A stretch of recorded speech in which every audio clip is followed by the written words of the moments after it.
आप देख रहे हैं SG news network. Pakistan Tehreek Insaf के चेयरमैन इमरान खान ने वजीराबाद में खुद पर होने वाले हमले को नाकाम बनाने वाले इब्तिसाम से मुलाकात की। शौकत खानम अस्पताल में मुलाकात के दौरान इमरान खान ने इब्तिसाम की बहादुरी की तारीफ की। इमरान खान ने कहा कि तुम पाकिस्तान के हीरो हो, तुमने बड़ी दिलेरी दिखाई है। उन्होंने इब्तिसाम की शर्त पर दस्तखत भी किए और उनके घर जाने का वद्दा भी किया। वाज़ रहे कि पंजाब के शहर गुजरांवाला में गुज़िश्ता रोज़ press trust of India long march के दौरान इमरान खान के कंटीन पर फायरिंग हुई थी, जिसमें इमरान खान समेत मुतअद्दिद रहनुमा ज़ख्मी जबकि एक शख्स जम बहक हो गया था।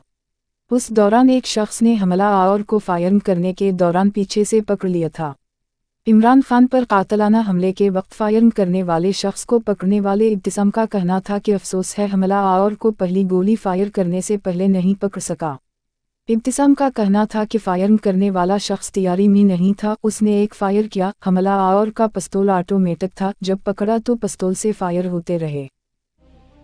अब तक के लिए इतना ही। मज़ीद मालूमात के लिए SG न्यूज़ नेटवर्क को सब्सक्राइब कीजिए।